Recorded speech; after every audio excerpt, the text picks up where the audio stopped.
I got lectured by my PR company one day, and they were like, "You can't go out in the world and say these things." And I had just told my team the week before, I said, "Look, these values are really important to me. Like, Okay. human lives matter no matter what. Like, this is like my North Star. And if this isn't the place, like, if that doesn't align for you, I don't know if this is the place for you Mhm. because I have to feel comfortable speaking up about things that matter to me. And if I can't do that, then I'm not showing up as my authentic self."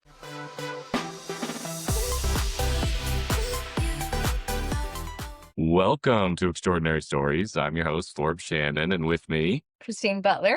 and today in studio, we have just a phenomenal entrepreneur.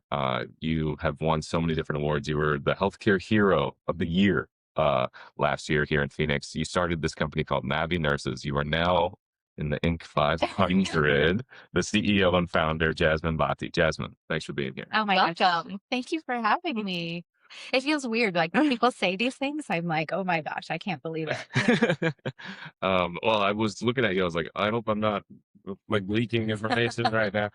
But congratulations, that's so exciting. Thank you. Yeah, it's like honestly been a dream that I could have never imagined before. And Mm, like we started 5 years ago. And so I can't even imagine what the next 5 and 10 years are gonna look like. for sure. And I think we met like 3 years ago because I nominated you as an awesome entrepreneur here in the Valley. Like, how did we get to know each other? And maybe you can talk a little bit about the Phoenix entrepreneurship community that we have here.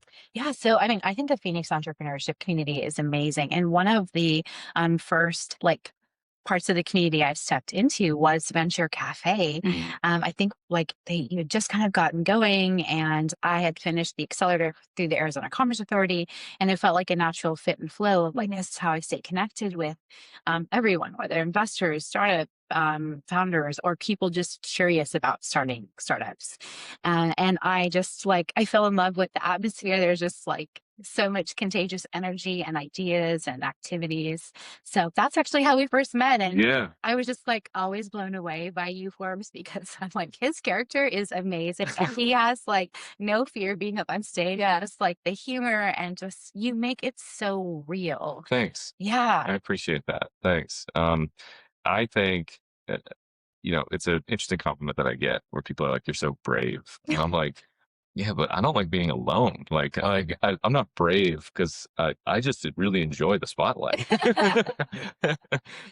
Oh, you're meant for it. You're definitely meant for it. But I want to hear how you got started in the health industry. And is that something like starting a business the way you have so far? Is that something that you were visioning when you were graduating school? No, actually, not at all. So Yeah. I never imagined becoming a nurse at all either. So, Okay. like, kind of backstory, my dad is Pakistani, and the brown side of the family, you're either a doctor or an engineer, right? So I have a load of doctors in the family. Like, we could build a hospital with all the different practices, but there's not a single nurse in my family. Okay.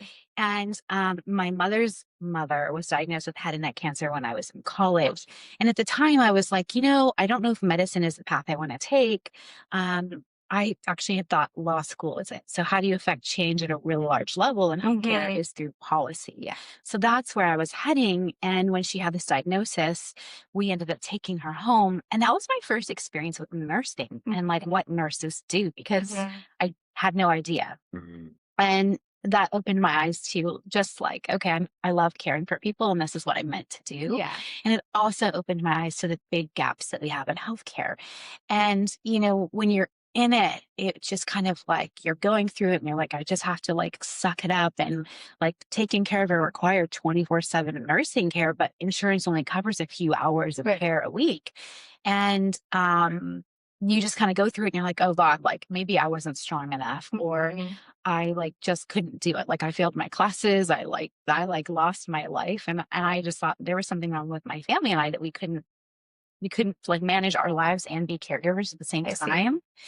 And when I became a nurse, I realized that that's not the case. Actually, so many people need more help and support, but they don't know where to go or they don't actually know what they need. And they don't know how nurses can help them. Mhm. And so, like I worked through COVID and like just lost my soul, like working in that environment, Sure. Yeah. just with everything that was happening. And I had this idea of like, hey, why can't I take care of a patient in a hospital and outside of a hospital? Mhm. Because I'm the best positioned person to help them integrate back in. Like, I know everything about them. Like within 12 hours of caring for someone, you know, like who in the family they like and who they don't like, who stresses them out, There's a connection. what is their routine, and then you know all the medical things like what worked, what didn't, what is their body sensitive to, like all the things medically, so that when they get back in the community, they can actually integrate back in like easier with someone who can support and understanding what happened in the hospital and now outside. So long story short, that's kind of like what brought me into healthcare. I saw the problem, felt it deeply myself, saw it with other people, and saw it from both sides of the nurse as well as the patient and the family caregiver. And I was like, hey, why can't we make a solution to like make this better, give nurses a way to work outside of the hospital that gives better care to people? And started taking patients, our first patients we found on Facebook actually. And now we've gone through word of mouth this entire time. It's 5 years later. Wow. And we hit 42,000 hours of care that we provided last year alone in Phoenix. Wow. Congratulations. That's huge. Thank you. I'm curious, you know, are you a person that like attaches to people? You know, because it seems like you were kind of in this role of detachment where once they leave, they're gone. And there was something pulling you to staying with them. Yeah. Oh my gosh, I totally get attached to you. How did you know that? You know, and I think as nurses, it's just like natural for us. Like we care about someone. And oftentimes in the hospital setting, we care for them through like really difficult times. And then we never hear from them again. We never see them again. Some nurses do, but it's like a breach of like our policy that you're supposed to not communicate with them after. And that's actually hard because you want to check in. How are they doing? And, you know, you've built really intimate relationships with them inside of these walls. And like all of a sudden you're supposed to forget about them, and you can't. Like you're human. You worry about them. Like I still think about patients I cared for years ago. For sure. And I wonder where they are and what they're doing and how they're Yeah, it's almost like a teacher when you're teaching kindergarten. You think, I wonder what little Billy's like now, you know, 20 years later. Yeah. And then you see him on Facebook. That's my personal experience. And you're like, I helped this young. Yeah. Yeah, that's so cool though. So you would say that this is your passion. You found your passion. Yes. Okay. And where do you see your passion taking you? Oh my gosh. You know, it's interesting because it's evolved. Yeah. I think in the beginning I was really focused on how do I make outcomes better for people who need the support. Then it kind of morphed into like it's not just the patients, it's the nurses too. Like they love this work. They're happier and there's repercussions for them and their families, right?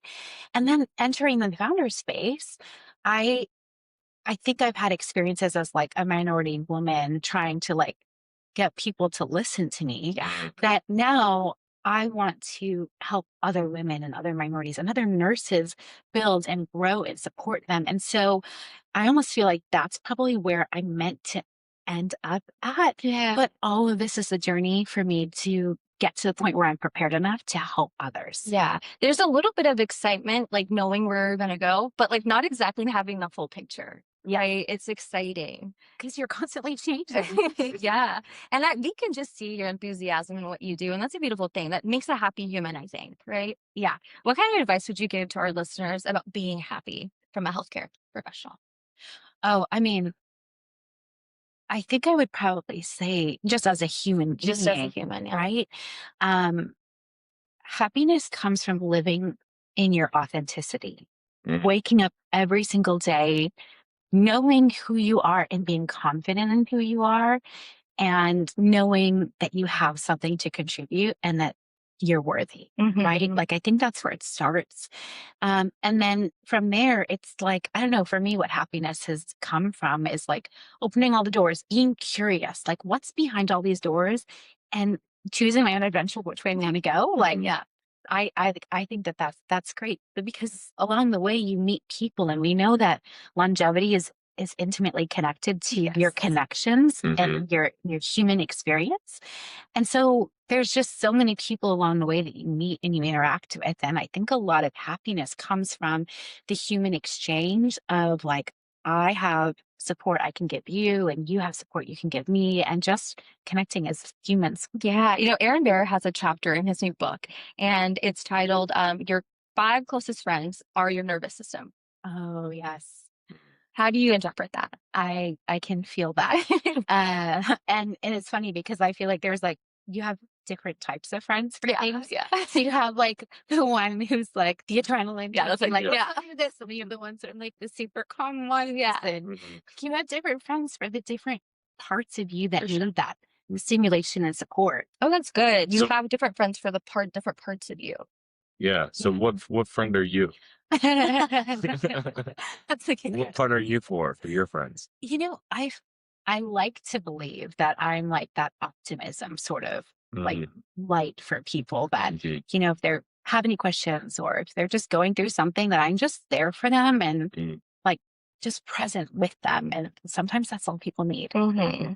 So, I'm curious because you were talking about happiness comes from being authentic. How do you balance that when your identity seems to have transformed so much? I mean, did you always know that the entrepreneurship thing was going to be it? Or like, how did you, as you changed identities, how did you remain authentic? What was that process like? It's definitely a process for sure. And I think as an entrepreneur, it's like I'm a different person every 3 to 6 months. Like who and I like I mean it's crazy. I'm like, oh my God, this is probably a good reason why I'm still single, because like I wouldn't be able to, like, if I were dating someone, they wouldn't be able to keep up with all the graphic changes that I have. But I think what happens is, like, as you become more confident in the work you're doing and like your growth of your company, you become more confident in yourself as who you show up in the world. And like, there's a lot of things happening right now that I am definitely like vocal about and I talk about. And oh my God, I got lectured by my PR company one day and they were like, you can't go out in the world and say these things. And I had just told my team the week before, I said, look, these values are really important to me. Like, human lives matter no matter what. Like, this is like my North Star. And if this isn't the place, like, if that doesn't align for you, I don't know if this is the place for you, because I have to feel comfortable speaking up about things that matter to me. And if I can't do that, then I'm not showing up as my authentic self. But it's taken me a long time to get to that point where I feel confident enough telling other people what it is that's important to me. And then also letting them know that I have these standards that, like, there's a line for me, right? Mm-hmm. So it's just, I feel like the confidence of like building and growing has gotten me to this point, and it just deepens the clarity that I have about what is truly important to me. Mm. So let me ask you this then. Um, as you've emerged as this leader, has it changed your relationship with your authenticity in terms of like what you are willing to go the extra mile and say? Like, the reason I asked this question, right? The PR company, they're your PR partner. Yeah. It's like, hey man, put a lid on it, Yeah. right? And I love them, by the way. They're gonna say that. And I know that they're looking out for me, right? Yeah, I can't be middle of the road. Mm-hmm. I love that. So, like, my question is, with this leadership, and as you continue to grow, and as your business grows, and as your responsibility increases, like, how do you see the relationship with your leadership and authenticity in the future? Like with my team, like leading my team. However you want to interpret that. I mean, it's another thing to balance. Like, the more responsibility that's handed to you, that's when a red thread we found in these extraordinary stories. And the reason I'm asking you is because we've seen that when responsibility is added, authenticity is challenged. Very interesting, because I see my authenticity as a responsibility, Mm, and I see having power and having a voice that people listen to mhm, it's not something to be taken lightly. Like, to me, it's powerful. mhm, And I think now more than ever, we need leaders who can stand up and do what is right for the good of people, mhm, and be firm in their human values. mhm, So if I can mirror that to my team and to our community, that's really important. And I had someone a while ago tell me that you're not made for everyone.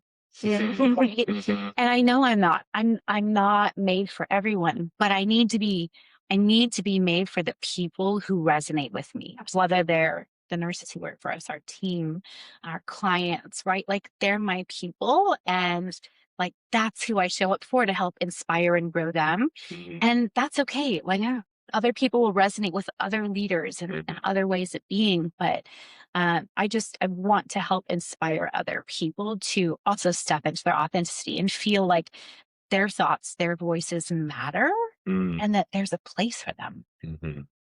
So, talking about your people and your identity shifts, I'm curious, like, did the people help shift your identity, or as your identity shifted, it drew different people in?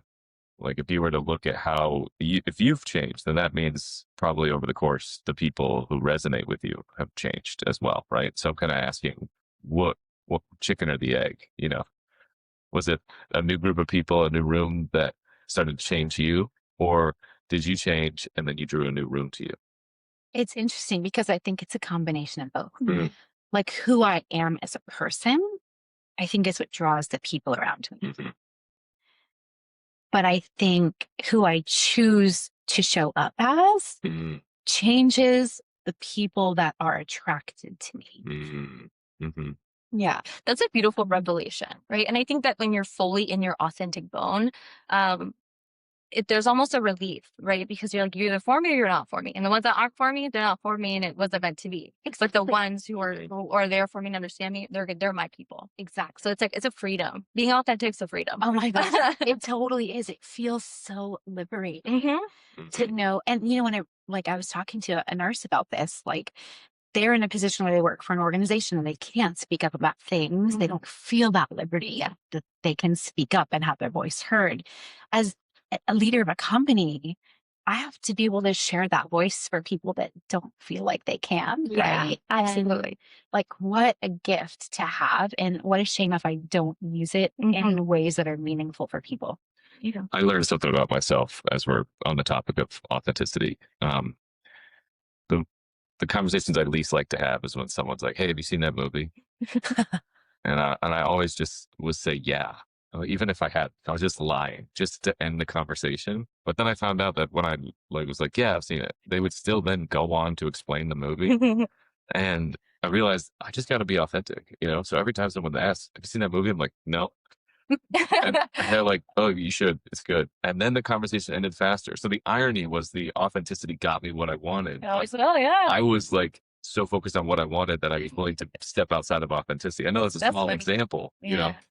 but I just was like, why am I lying about whether I've seen the new movie? you know? But I think that opens up a really important point. And it's a realization I had for myself as I had spent so much time trying to please other people. Yes. Right. And when I stopped and realized like I have to actually focus on what I want. Yes.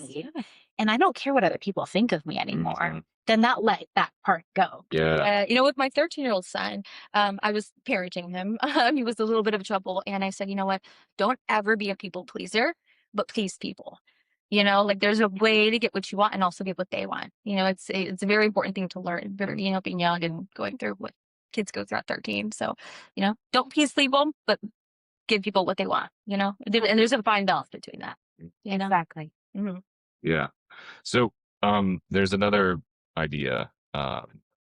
The James Clear, the author of Atomic Habits. He said that his book is about deliberate practice. And he, for the longest time, was selling a book with the title of Deliberate Practice, and it wouldn't sell. It just wasn't going anywhere. And then he figured out you sell people what they want, atomic habits, but you give people secretly what they need, deliberate practice. How has that shown up for you as a leader? Like, that balance of, this is what you really want, but I have to dress it up like this so that I can get you behind it. Like, have you found that as an entrepreneur? I have to think about that for a moment. I don't necessarily think I've ever had to do that. Mm. Like I don't think I've had to dress anything up for someone else in a different way. And I guess I think that's probably a gift. Mm. Hmm. Yeah. Yeah, I can't think of a time like, I mean, I'm thinking about even like the nurses, investors, like anyone, like I've always just been raw and honest and here's like what it is. Um, the only place that we're having like difficulty, like truthfully, is that people don't know what nurses do and what we Mm. like how we can provide value for them. Okay. So I almost feel like that's the space where like we have to kind of dress it up in a different way You have to like explain what care is almost. and what it can be, because what we provide is something that not many of them have really ever experienced. And Mm, so we've had people tell us it's a care I never knew I needed, wow. which is like really powerful. But like I'm trying to figure out how to do that for people to kind of package up what it is that nurses do in a definition or in a term or in something that makes them like feel like they need it because they don't know that they do. I don't know if that Yeah. makes sense. No, for sure. It's like when the person gets out of a bad relationship and then gets into a good one, they're like, it's like the first time I was meditating, and I was able to quiet my mind. There was this feeling of like, it's too quiet, right? Like, There's something wrong. well, yeah, the quiet wasn't what I knew I needed. I didn't even know it was achievable. Like, as you're talking about care and just kind of changing essentially what I hear is you're raising the standard, Mhm. right? Mm. What do you anticipate will be some like counterweights to that, or what's on your future roadmap of like how are you not too good to be true? I know. I know. I think that in healthcare for so long, we've just settled with what has worked. Mm, And oftentimes that shows up as a cookie cutter approach or just a one size fits all for people. mm, And, you know, that just shouldn't be accepted where people are diverse and unique and have different needs and health histories and they have different experiences based on what's around them. And so we shouldn't expect for healthcare that we provide to be anything less than like personalized. mhm, And I think technology is helping us move in that direction. But just as technology is, like the humanity also needs to as well. And I also think that there's, like it's just, we've got some amazing big giants in healthcare that have been able to create like these structures that no one really like challenges. Mhm. mhm, And I feel like kind of what we're building is almost like a grassroots effort mhm, to really evolve healthcare mhm, in a way that people need and they're seeking and they want. mhm, mhm. So what I'm hearing is you kind of are rejecting the idea of good enough. And I'm curious, what are other areas in your life that you reject just good enough and you strive for excellence? Oh my gosh. Well, like I was like a perfectionist. So like I started my company when I realized I had to let it go. So I feel like in every area I've always tried to like do the very best that I can. Right. That's one of the trade-offs I've had to learn. Like I've had to get over that like being perfect to okay, it's good enough, it's done. Okay, good. We're good. Mhm. Right. In terms of like some of the things like in life, right? Right. But Mhm. yeah, In terms of like momentum, I think is kind of what like what what does the role of momentum have for you as a leader of a team? When it comes to, that final 10%, right? Is the difference between like, yeah, it's 10% better, but it also kills momentum. Like how do you balance the, you know, moving fast and moving well? because we bootstrapped our company, I think, in the beginning, it was like, it was very lean. We had a really small team, and I carried a lot of that myself Okay. because I had a small team and I didn't want to put more on them, but I knew we had to keep going. And the momentum is important, right? Like you want to keep riding this wave of like all the goodness that's happening. And so even now, I find myself doing the same thing. I've learned how to delegate and get things off and like really have other people like come in and help. And I've also realized there's people that they want to participate, right? Like Yeah. I have team members that are like, give me more. We want to do more. Like they're so excited by the momentum, that they're like, give me more. And I didn't anticipate that, but I see that they're excited about it. And as long as they're in a healthy spot, like I think for us at Navi Nurses, it's really important that like people have a balance. Like I don't know if there's really such things as balance, but I like to think it as harmony. Like they have harmony with their personal life and their work and their passion, because I think passion is so directly related to every part of us as humans. And if they're really passionate about what we're doing right now, like that's okay. Like let's just feed that. And they ultimately know their boundaries of like where that harmony is off. But yeah, I just I don't know if that really answers your question, but No, it does. And like, just to take it a step further, what was it like when you started delegating and like relinquishing control?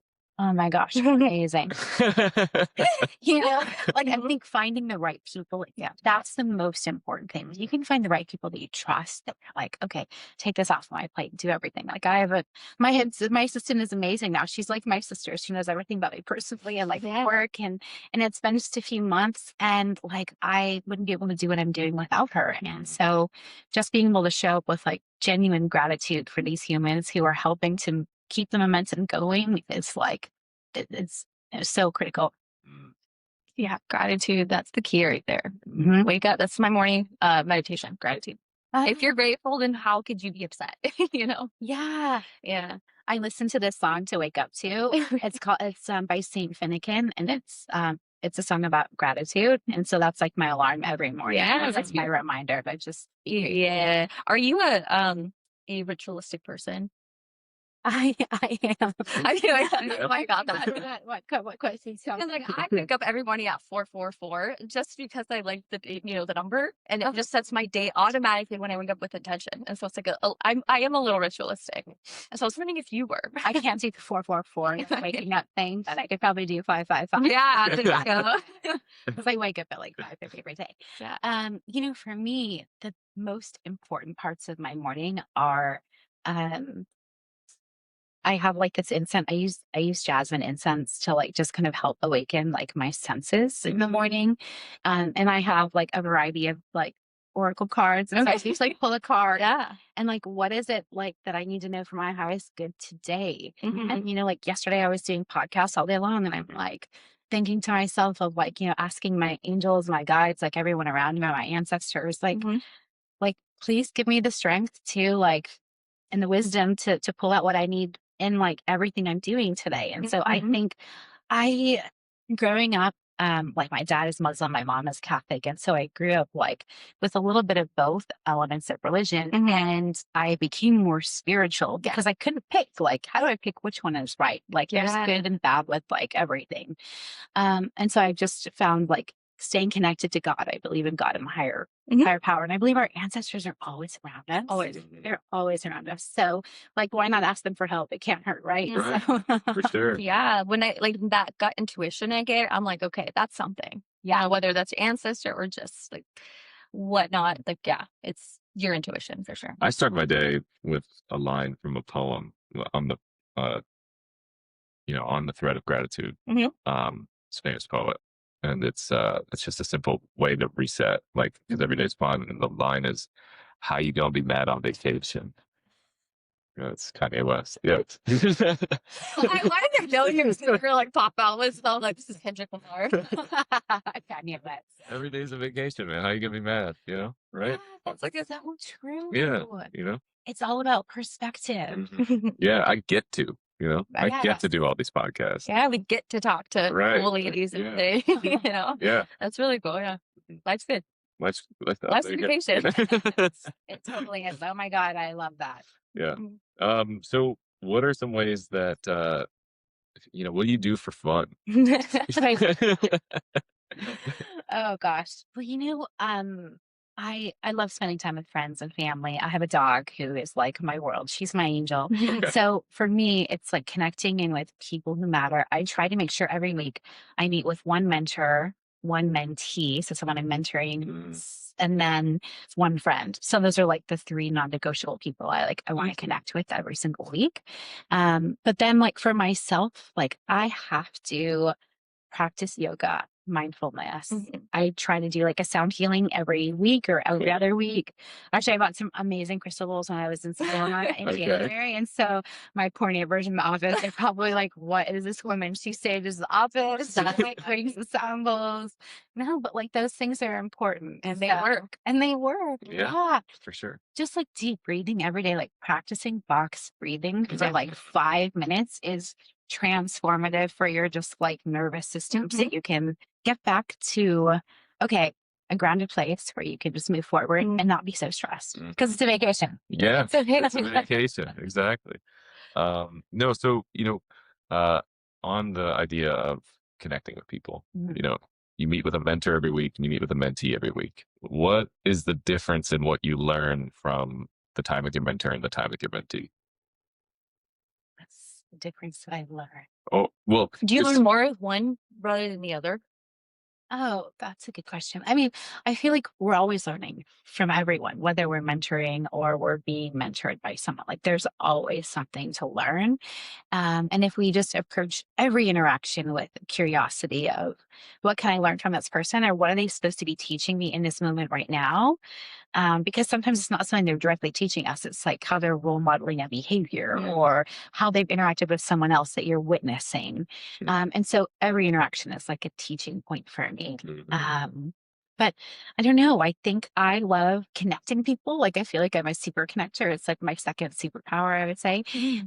And I just love sitting down and talking to people and just automatically thinking about like, oh, they'd be great to connect with this person. Oh, they should connect with here. And like you just start thinking about like your web of people and like what magic can happen if you put them together. And that's really cool. Yeah. We should hire her as a spokeswoman for Extraordinary. yeah, for sure. That's what we do here. Aaron Bear is a super collaborator, right? And Forbes and I get a behind the scenes look of the web that we're growing here at Extraordinary. Just even in the little health span that we have here. So it's really cool. Yeah.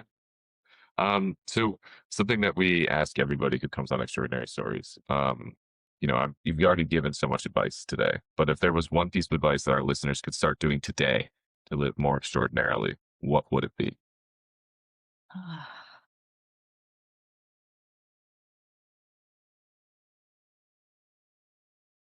It would be don't be afraid to be yourself and don't be afraid to step into who you're meant to become Mm. Mm.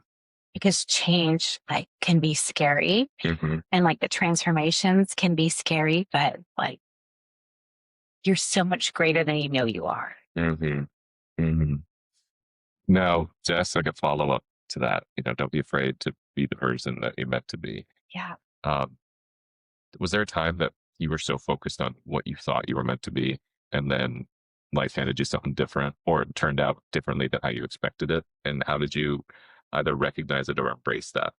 Oh yeah, I mean, I think that's life every day, right? Like, I mean, I'm 44. I'm like still single. Like the brown side of my family, like they've given up crying that I'm not married. I mean, like I think society has all of these expectations for you. Like, I should have this. I should have the house with the white picket fence. I should have kids. I should have all these things as a woman, right? Mm. And it's really easy to get caught up in all the things that I don't have or I didn't achieve because of what someone else thinks I should do. Mm.